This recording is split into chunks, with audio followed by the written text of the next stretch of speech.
नमस्कार, आप देख रहे हैं एनएसडी टाइम। यहाँ खबरों का सिलसिला कभी रुकता नहीं। मैं शिवानी शाह हाजिर हूँ आपके सामने आज की इस खबर के साथ।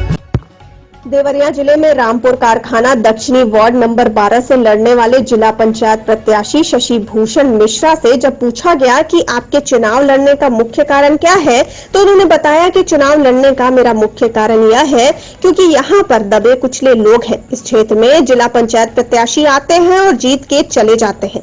उनसे आगे पूछा गया कि आप किस पार्टी की तरफ से हैं, तो उन्होंने जवाब दिया भारतीय जनता पार्टी। इसी तरह के बहुत सारे सवाल उनसे किए गए और उन्होंने बड़ी बेबाकी से सभी के उत्तर दिए। आइए देखते हैं देवरिया से हमारे संवाददाता अमित कुमार की ये रिपोर्ट। नमस्कार, प्रणाम, आदाब, सत श्री अकाल। मैं वीर अमित कुमार, आप सभी का स्वागत है एनएसडी टाइम न्यूज चैनल में। आज पूरी दुनिया जो कोरोना वायरस से परेशान है, आज पूरा देश जो कोरोना वायरस के चपेट में आ रहा है, ये लोगों का लापरवाही है। जो लोग अपने आप को सेफ्टी में नहीं रखते हैं, जो कि सेफ्टी में सबसे पहला जो पीपी है मास्क होता है, और मास्क पर ध्यान नहीं दे रहे हैं लोग। इस पे मैं एक संदेश देना चाहूँगा, कभी भी आप घर से जब बाहर निकले या भीड़ भड़ाका में जाए या कहीं भी जाएं, तो आप मास्क लगा कर जाएं। दक्षिणी वार्ड नंबर 12 से लड़ने वाले रामपुर कारखाना जिला पंचायत सदस्य हमारे साथ मौजूद हैं, शशि भूषण मिश्रा जी। आइए इनसे बात करते हैं। पहले जी नमस्कार सर। राम सर, बहुत बहुत धन्यवाद हमारे चैनल के लिए आप थोड़ा सा समय निकाले। सर आप तो इस वार्ड नंबर 12 से आप जिला पंचायत का चुनाव लड़ रहे हैं। इस चुनाव लड़ने का मुख्य कारण आपका जान सकते हैं सर? इस क्षेत्र की जनता की आवाज़ के रूप में मैं बनना चाह रहा था। शुरू से ही मेरे मन में ये थी कि ये जो क्षेत्र है हमारा नदी के किनारे का ये सारा बेल्ट, ये बड़ा दबा कुचला क्षेत्र रहा है। जनप्रतिनिधि यहाँ आते हैं, चुनाव होता है और काम भी होता है, लेकिन इससे अधिक और थोड़ा सा विशेष ध्यान देने की ज़रूरत है। और हमेशा जो है मैं आवाज़ उठाते रहा हूँ और धीरे धीरे इसी से मुझे प्रेरणा मिली कि मुझे भी यहाँ जनता के बीच में चुनाव लड़ना चाहिए, जाना चाहिए, ताकि अगर मैं कुछ बन पाऊँ तो कुछ और जो मेरे दिमाग में है, बहुत सारी चीज़ें मैं अपने जनप्रतिनिधियों से करके कराता भी हूँ। बहुत सारी चीज़ों की ज़रूरत होती है कि जैसा मैं भी उस लायक रहता तो मैं खुद भी कर लेता। तो इन सब चीज़ों को सोचते हुए मैंने सोचा कि मैं अगर भारतीय जनता पार्टी मुझे उम्मीदवार बनाती है तो मैं यहाँ से जिला पंचायत सदस्य का उम्मीदवार हूँ। जी जी, आप कहते हैं जी। अच्छा एक बात बताइए सर, आप जिला पंचायत का चुनाव लड़ रहे हैं। जिला पंचायत का जब चुनाव लड़ने का मुख्य कारण आप बता दिए, लेकिन जिला पंचायत का आज तक आपका मान लीजिए आप अगर जीत जाते हैं इस क्षेत्र से, वार्ड नंबर 12 से, तो आप दावा क्या करते हैं? एक्चुअली में पहले दावा जितने लोग आए दावा करते हैं, लेकिन दावे के साथ काम नहीं करते हैं। जीत जाने के बाद ये बेल्ट ही छोड़ कर चले जाते हैं, वार्ड नंबर 12 छोड़ कर चले जाते हैं, और उनको कोई गरीब, कोई अमीर, कोई कुछ भी दिखता नहीं। तो कौन सा दावा आप करने जा रहे हैं आज? इधर के क्षेत्र में जैसे मैं देख रहा हूँ कि सड़कों की हालत बड़ी गंभीर है, तो इसकी आवाज़ उठाया जाए और सड़क बने। बिजली पे जो समस्या है, पहले आप देखते थे कि तरकुलवा से बिजली आती थी और करौंदी तक बिजली तरकुलवा की जाती थी। लगातार फॉल्ट होते रहते थे, बिजली रहती थी लेकिन गांव अंधेरे में रहते थे। लेकिन कुछ गांव को बरियारपुर से आवाज़ उठा करके हम लोगों ने आवाज़ उठाया तो बुद्धि जोड़ तक के गांव को बरियारपुर से जोड़ा गया। लेकिन अभी 3-4 गांव की हालत बहुत गंभीर है। मुजाना लाला, भजौली, गौरकोठी, पकड़े हुए कई गाँव की स्थिति बहुत गंभीर है।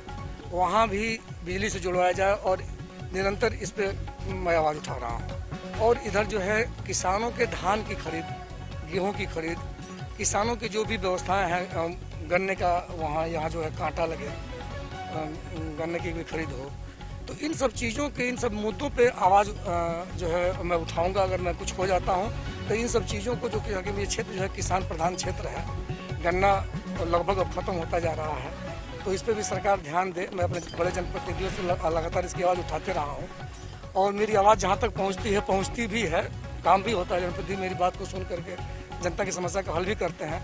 लेकिन मैं जिला पंचायत जीत जाने के बाद जब मेरी आवाज़ थोड़ा सा और सीरियसली जो है जनप्रतिनिधि सुने और मैं कुछ सक्षम हो करके जनता के लिए कुछ करूं, तो अगर संभव होता है, अगर मैं यहाँ से चुनाव जीतता हूँ, तो तो इन सब चीज़ों पर मैं बल दूंगा कि किसानों का फसल हो, यहाँ नहरों में पानी हो, नलकूप का प्रबंध हो, और सरकार द्वारा आदरणीय प्रधानमंत्री श्री मोदी जी द्वारा जो चलाई गई तमाम योजनाएं हैं, जैसे 80% लोगों को राशन मिलना है, तो ये राशन ठीक से मिल रहा है कि नहीं मिल रहा है, मिल भी रहा है तो कितना मिल रहा है, कैसे मिल रहा है।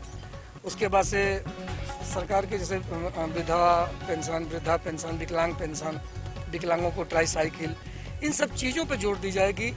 और ये मेरे पास एक मैप है, मैं बिल्कुल मतलब अपने तैयार हूँ, मेरी डायरी मेंटेन है कि मुझे जीतने के बाद ये काम करने हैं, और एकदम line by line, system by system, step दर स्टेप मुझे वो काम करना है और करने ही करना है। जो कि हमें लगता है जी, आज तक जितने लोग दिए सारे लोग दावा ही करते हैं, जो कि जीतने के बाद सारे लोग मतलब यहाँ से चले ही जाते हैं, मतलब दावा सिर्फ होता है। लेकिन ये कह रहे हैं जी हमारा स्टेप जो है पहले लिख कर रखे हैं, अगर मान लीजिए इस क्षेत्र से जीत जाते हैं, चुनाव में जीत जाते हैं, लोग हमें प्रतिनिधि चुन लेते हैं, इस क्षेत्र से जिला पंचायत चुन लेते हैं, तो मैं अपना जो तरीका है सबके सामने रखूँगा, गरीब अमीर सबके साथ मैं रहता हूँ और काम करूँगा।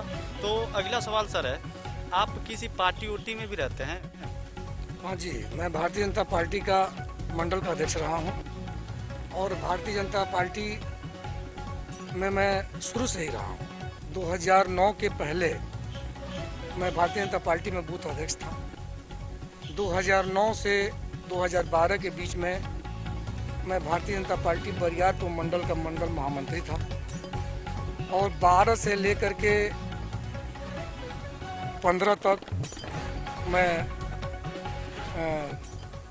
दूसरा का मंडल अध्यक्ष था, और 15 से लेकर के 19 तक बरियारपुर मंडल का अध्यक्ष था।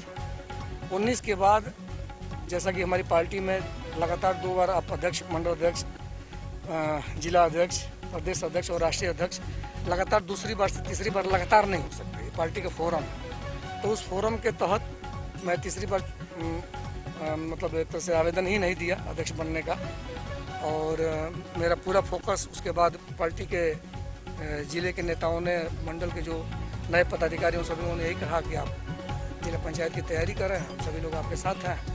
तो इस तरह से मैंने जिला पंचायत सदस्य पद की उम्मीदवारी की तैयारी किया है, और पार्टी से ही टिकट मांग रहा हूँ। मैं भारतीय जनता पार्टी से ही टिकट मांग रहा हूँ। भारतीय जनता पार्टी अगर मुझ पर भरोसा करेगी तो मैं जिला पंचायत चुनाव जीत करके इन सारे वादों को और मोदी जी के चलाए गए सारी योजनाओं को अपने क्षेत्र में जमीन तक उतारने का पूरा प्रयास करूँगा। आप तो जानते हैं 339 विधानसभा रामपुर कारखाना, माननीय कमलेश शुक्ला जी यहाँ से विधायक हैं, तो जहाँ भारतीय जनता पार्टी कहती है जी गड्ढा मुक्त सड़क बनवाएंगे, हर गांव में, गली गली में रोड, लेकिन हमें दिखने में सबसे ज़्यादा 339 विधानसभा रामपुर कारखाने में जो रोड खराब है सबसे ज़्यादा है। क्यों ऐसा क्यों है, क्यों नहीं बन रहा है? माननीय विधायक जी, लोकसभा के चुनाव चल रहा था, उसी समय विधायक जी की तबीयत गड़बड़ हो गई। विधायक जी स्वास्थ्य लाभ लिए, विधायक जी ठीक होकर के हमारे बीच में आ गए। उसके बाद जो है उनकी पत्नी का अचानक तबीयत गड़बड़ हुआ और वो स्वर्गवासी हो गई, वो लोकवासी हो गई। इन तमाम पीड़ा को झेलते हुए आदरणीय विधायक जी के सुपुत्र डॉक्टर संजीव शुक्ला जी हम लोगों के बीच में रहे, और हम लोगों के बीच में कभी भी विधायक जी की कमी को खलने नहीं दिया। हमने जो आवाज़ उठाया उस आवाज़ पे उन्होंने काम भी किया।